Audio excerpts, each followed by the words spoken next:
I am here with Queendom. Ladies, give us your name. I am Audio the Sound. And it's your girl, Rocky Ronnie. Yo. All right, and this is Queendom. So, ladies, thank you so much for being with me today. I really, really appreciate it. No problem at all. All right, so first, let me know where you guys are from originally.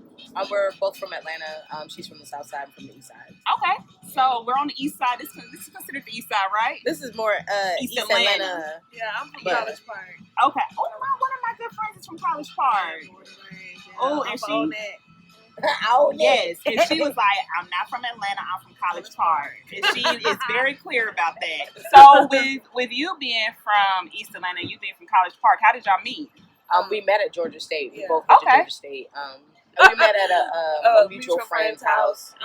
But we found out that we went to school together, and so y'all didn't know y'all went to Georgia State at first together. Nah. Yeah, no. Oh, cool. Yeah, we were actually put on a mixtape. This guy named George F. Baker III. Yeah. He had a brand called Classic, and he was doing a mixtape for it. And he had us feature on the mixtape. That was the first song we ever did together. It also featured someone else on it. But yeah, after that, she let her brother hear the song, and he was like, "Yo, whatever you do, like, make sure y'all end up, doing music together." And maybe like 4 or 5 years later, we actually united as a Queendom. Yeah. Okay. So during the 4 to 5 years, would you guys say that you were still focused on music or not so much? Well, I was. I don't think she was. I wasn't. I mean, I'm a producer first. I started off producing. So, I mean, I was kind of on a hiatus, just trying to figure out what life was. What path you wanted to go. Right. Okay. Yeah, I was a solo artist. I had a project out called The May. Yeah, it was weird. Anyway, M-A-Y? Yeah, M-A-Y. Because I was born in May. I dropped it in May. So okay. Like, yeah. That's cool. I mean, it was a little 3-song EP, and yeah, people enjoyed it. It was pretty cool. But I just wanted more. I always wanted to be in a group. Like, I was in like a few music groups as a kid. Yeah. Like, so I always wanted to. I didn't want to do it by myself. I'm not gonna lie to you. Yeah. I'm not saying I couldn't, because I mean, I did, realize that I could do it for real when I was doing a solo project. But I was actually a solo artist, singer, songwriter. Also was a recording engineer as well. Wow. So I mixed a few projects. Yeah. Did a few sessions with a few artists in Atlanta. That's dope. So what would you say was the most memorable moment for you guys while you were performing at A3C? Well, the ATL Gold show was, I feel like that was probably my favorite one. Because the outfits was on point. Yes. Like, the outfits was on point. I mean, vibe not like was on our point, outfits too. don't never be on point, but that one was on point. On point. And Shop the it in the vibe was just, it was very, I think we definitely got a lot of fans that night. We got a lot of fans that night. It was crazy. But yeah, I had this one kid come up to me, he was shaking. He was like, "No, this how the like he was horny too." But he came up to me, he was like, so yeah, I just want to talk to you. I ain't want to be too much, but I want to say I'm just a huge fan." Like he went crazy. He downloaded the album, he downloaded our single, and he went crazy. He hugged me 3 times. He was like, "I was so actually could I get a hug? It would be weird." Yeah. I'm like, come on. I'm just like, no, grown men. That's the thing. At every show, grown men. Grown, handsome men. I know that's right. I know that's right. Like, come on, baby. My composure. Don't hug me too much, baby. Gotta keep but it's really dope, like, having men, like, really gravitate to us like that. I mean, of course, we got our homegirls on live, Yeah. It's automatic. It's automatic, but it's just like, for men to have that respect. Yeah. It's kind of hard for women to get hard. respect. Yes. Out here in the game. In the industry, Yes. And so that's what I wanted to kind of talk to y'all about. Do you feel like, so you did say you feel like it is harder for women to kind of break through and get that respect, right? I feel like for most, but for us, it hasn't been like that. It hasn't been like that. I think, I don't know, maybe it's the rambunctiousness. Yeah. And we're not, I don't want to say typical. I don't mind saying typical. I mean, I guess, we're not typical. cookie cutter. Yeah. You guys are definitely not cookie Yeah, cutter. we're just a little bit different. I think you guys definitely have like an edge to y'all that I think men can definitely relate to. Because like the shit that we talk about is everybody can relate to. It's not just like, know, with my nails done, with my hair right. done, I'm talking about pussy or whatever. Right. We do talk about this shit because that is a part of exactly. It is a thing, right? It is a thing, but we also talk about real life shit. Yes. We've been through real life shit, and I think that's where men can kind of relate. So you remember the quote that Cardi said when she said, when the whole thing came out with her and Jermaine Dupri with JD saying, it's not a lot of people, or not a lot of women, I should say, that are actually out here like real MCs. You guys are all kind of talking about the same thing. And Cardi came out, she was like, well, I'll talk about my pussy because that's what y'all want to hear. Mm-hmm. Do you guys agree with that? Because y'all have all types of different songs. You got Queen shit, you got Plee Kiki, you got y'all from one spectrum to the other. Yeah. And so how do y'all feel like you have to kind of throw like the Plee Kiki in, or? Well, I mean, if I'm gonna be honest, look, everybody got to throw in a little bit. Right. When we dropped Blanket Cat, that's when we started to notice a lot more reposts, a lot more people in the video twerking or saying the words or reposting the video. Sex does sell. Sex sells, period. And that's kind of like what I noticed. I'm like, yo, when we dropped that song, it's like, okay, people are going crazy. Like when the first time we performed that song, was over a year ago at the Music Fest. These men, if they had draws in their hands to throw on stage, they would throw it. Oh, wow. Like, yeah, it was the crazy shit that one person said to me. He was like, yeah, I'm going to think about you while I'm, at home doing my thing. And I was like, what do you say to that? Like, thank you? I was like, okay. I said, you have fun doing that. Yeah, but as far as like, I don't think it's not the primary thing that I feel like we're gonna be, presenting as far as content. I mean, sex is great. It's not the only, it's not the only subject. It's not the only thing. It's not the only subject matter that matters to us. Yeah. And with our next project, I think that we're definitely gonna be presenting different moves, and perspectives on life and whatnot. So I'm excited for people to just hear the array of subjects that we touch on. And sound. That's the thing. Like, we can't just do one type of sound. Yeah. Like, especially with this new album. Like, no one will get bored listening to our next project. So you originally told me that you started out producing, right? And you started out as a solo artist. So I remember you guys saying that you produce all your own songs, you write all your own songs. Yes. What else do y'all do? You write and produce and... Yeah, write and produce, and then of course she does like our graphics. You do the graphics too? For the most part, I do most of our graphics. Yeah, sometimes we allow other graphic artists to be involved in the branding and just creative process. So do you guys feel that it's necessary to kind of be a Jan of all trades, if you will, or is it just something that you guys were just interested in? Because nowadays you have people that are wearing about 20 different hats. Do you feel like that's necessary? I feel like it's not totally necessary, but as far as like cutting down costs on certain things, if you know how to do certain things yourself, why not? But eventually, even for me, it's gonna get to a point where it's like, I don't want to do graphics for us anymore. Yeah. Or I don't want to be focused on the branding or social media, whatever, for us anymore, because we're going to be more engulfed in the creative process and creating content versus me having to worry about stuff outside of that. I'd rather assign that to someone else and pay them for that. Yeah, you want to focus on the music. Exactly. So, that makes sense. That makes sense. So how did y'all really kind of get introduced to hip hop? When was that first moment when you was like, you know what, this is my shit? Like, I gotta live, breathe, and eat this. What was that first introduction to it? I can start because mine's gonna be very short. Okay, I'm not even gonna lie. So when I joined the Queendom, I was thinking I would be the singer she would be. Okay. Not even gonna lie. That's right. She kind of forced me to rap. Oh, really? Queen Shit's the first song the song that we got on together. The first song that we actually did together, she was spitting I on was there rapping. Too. And that was a challenge for me. But then Queen Shit, she challenged me. I was like, well, I guess I'll just continue to rap, and I do love it. I mean, I've always wanted to be a rapper. But like, as far as my introduction to hip hop music, of course, it started very young. My dad's a DJ. Yeah. But like, I love like TLC. So Left Eye, like, she was my favorite person. She was my favorite rapper. You know, like, so that's who I've always been inspired by. I've always wanted to be like her. Yeah. And our birthdays are 2 days apart. You know, I was just love me some Left Eye. That's my girl. Yeah, like, so that's where I kind of got my inspiration then. And then, like, when I got a little bit older, like, I listened to Eminem all the time, which is probably not healthy. He's dope, though. I love Eminem. He's pretty dope. But I actually used to steal my brother's CDs. They're like 10 years older than me. So whatever they had on their, the mixtape CDs in that container, I just listened to that shit. Yeah. And that's kind of like where my inspiration came from. But as far as my music, like, I listen to gospel music, I listen to old school music with my parents, I listen to Southern Soul, I listen to, that was forced.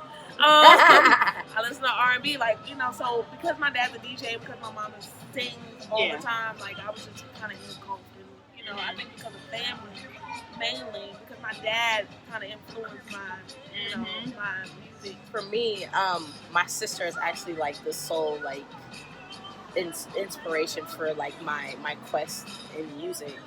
She's an independent artist herself, so I used to watch her write, record. I used to help her record her own like mixtapes on her tape player. Like with the start and the stop and the stop. Yes. And then, of course, as she continued to grow in her journey in music, I used to go in the studio with her and be in there day in, day out, just watch her process. And it was just dope being able to learn from her and learn from other artists that she collaborated with. And I got to see like firsthand what it looked like to be an independent artist and how hard you have to go, and the days that you feel like giving up, and the days that you regain that courage or gain that inspiration back to continue that journey. I was able to see that firsthand through her, and I was like, you know what, I could do this, and I could also be of service to her. So actually, after my mother passed in 2007, I started producing, and for me, production was therapy for me. Like, I would literally produce day in and day out, like any chance that I got. I was always working on making beats. And it took me probably about like 2 or 3 years for my sister to actually like a beat for her to actually work on. But I started off just so that I could help her in her journey in music, and I eventually just started my own journey. And from there we united and did our thing. The Queendom. Yeah. And now she's you started producing maybe like 2 years ago. Yeah, I produced on the last album. My shit is very simple. Like, I like very minimalistic. Yeah. So you would say you're more a minimalistic type of producer, and what would you call yourself? I think my style varies from time to time. I try to do simple, but most time it ends up being pretty complex. Yeah. So do you ladies think that as your career grows and as you get bigger and bigger, you'll still want to produce, or just focus on the music? Definitely. Yeah, because the thing is, we created our sound. No, nobody else did. Yeah. So, like, we're still going to have to at least executive produce. Yeah. Or, like, start the shit off. To be, something that could... The same trending sound is being produced from all over, and it's like... Yeah, it definitely is. I want our sound to be more distinct, more timeless, more us. Yeah. So let's talk about some of the songs that is on the most recent album. So Queen Shit is from the most recent album, right? So there is a quote in Queen Shit that I want to add, because I believe it's you rapping it. I think I have y'all voices down. So, turn that bitch into a business. I ain't talking about pimping. That's you, right? Yeah. Okay, so kind of explain that to me, because when I heard that, I was like, "Ooh, I heard that." So, both of my parents are entrepreneurs, so I understand what entrepreneurship is about, and I have the tendency to just say, not just say shit, but I like to just. I like to be bold, and I like when I do spit. When people hear me, I want people to be like, "Did she really say that shit?" But yeah, as far as like turn that bitch into a business, and I ain't talking about pimping. Of course, pimps out there look at women as ways to obtain income, and that's their business. But I'm basically just saying, nah, like turn that bitch into a business. And I'm not talking about pimping. You don't have to manipulate someone in order for you to make money. That bitch could refer to anything outside of a fucking human being. Outside of a human being, yes. Yeah, that's all I was saying. That's all I was getting at. I loved it. I loved it. And I was like, oh, let me ask her about this because, like you said, it can be so many different things. It can be that bench over there, yeah, bike.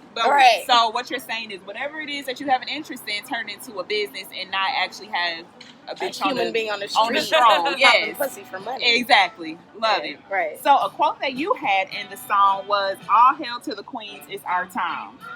So do you think that it's been like a long time coming since like back in the day with, you know, your Debrats, your Queen Latifahs, with that era? Do you think it's been a long time coming for women, or do you think we've been having like a steady run?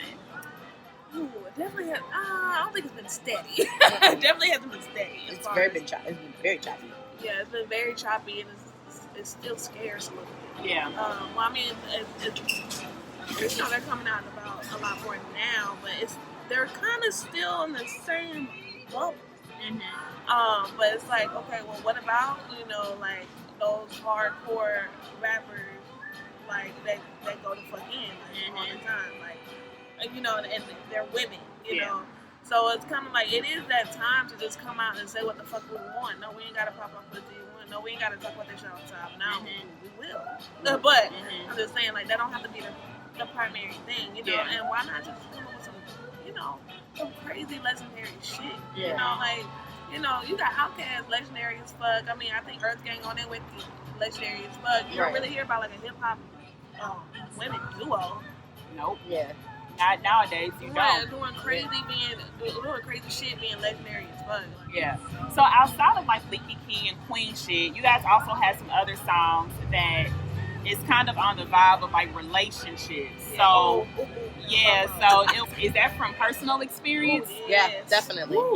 Definitely. I actually, when the Queendom started, I was dating this individual, and we broke up like a year later almost, and that was probably like one of the most trying relationships I've ever experienced.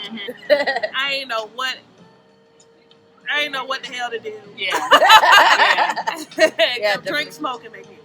Yeah, so that's exactly. Thank you to that young man for being a complete piece of shit. You got a hit out of it. I got a hit out of Definitely. Do you feel like because you put all of those feelings on paper and made a song out of it, it helped you do that? Yeah, I mean, it's definitely there. Yeah. For the most part, on the first project, I felt like most of my involvement in the more emotional songs was more like just piggybacking. I don't have too much to reference as far as like heartbreak. I have been heartbroken before, but not as much as a lot of women out here have been. So I usually either or for that project, I either referenced something that she had experienced or what my friends had experienced, and maybe a little bit of mine. But this next project, I've been completely. She got some emotions next to me. I have completely transparent. And me, I'm just for this next project. I would like to touch on the positive side. You know, being in a relationship, because people do have successful relationships. So, I mean, that's that's okay to talk about it. And I think that's definitely something that music is missing, because like you take Mary J. Blige for instance. Everyone says, you know, she makes the best music when she's heartbroken, but when she's doing well and she's happy, I mean, I still enjoy the music, but I guess some don't. But people like sad Mary. I mean, people like sad, depressed, pissed off Mary. I think people like sad, depressed artists in general. I feel like a lot of people are sad as fuck out here. But that's not everyone, because like you said, like there is love, there is black love, there are successful relationships, successful marriages, people are happy. So I think that'd be really dope. Definitely. If in this album you guys kind of showcase that along with everything else, but the industry and the game is definitely missing that aspect for sure. So what has been up to this time, what has been the most memorable moment you guys have had with Queendom? Oh, our trip to South by. South by, performing at South by was crazy. You guys performed there. Yes. Oh, dope. Yeah, that was crazy, not because that was our first out of town show. So it was all the way in fucking Texas. Yeah, we drove there. Oh, yeah, drove to Texas. So I know our manager with one of our managers and then our DJ. We drove down there, and then our other manager flew out there. And then her sister shot. She flew out there. She shot. She did media for us out there. It was dope. Just firstly because that was our first time. Our whole team was out of the state together, so it was like a test to see how like we operate, and we did so well. We meshed so well. There were no issues as far as performing. The people received us so well, and we even had a few people that we didn't know, like really excited. We could hear them screaming like to the top of their lungs. No, because they put duty. So when you're an artist at South by, they put like your single that you submit. They put it in the playlist. Okay. And then everybody from all over the world listens to the playlist. And I gained some fans, and this young lady was out there. She had a bucket on her head. I don't know why. Bucket on her head? Yeah, like an actual bucket? Was it a red bucket? It was yellow. Okay. I don't know. Like a bucket you put paint or water in? Or like a bucket hat. The trick-or-treat bucket? It was a bucket. Is it small? Oh, no. Yeah. I don't know. It's a bucket. She was lit. We said, we about to perform Billy or something. She was like, whoa! And we were like, oh, that's a fan. Oh, we got a fan there. We got a fan on stage. We're like, we got a fan there. Okay, hi. Yeah, that is so cool, y'all. Yeah, that playlist actually brought fans that we wouldn't have had. Yeah, out to that show. Yeah, so y'all wanna go back to South by Southwest? Definitely, I think we actually are. I think we're gonna. I think we got some things set up for this coming years. Yeah. What do you guys say you stand for? What is the message you want to get out to everybody? Well, I would say the message is, talk that shit, walk that shit. Kind of like just go at your own pace, go at your own beat, do what the fuck you want to do, be a queen, be rambunctious, be feminine, be masculine, be whatever the fuck you want to be. And never step off your fucking throne. For a damn soul. Yes. I love it. And I think right now, women in particular, we're finally realizing and figuring out that it's okay.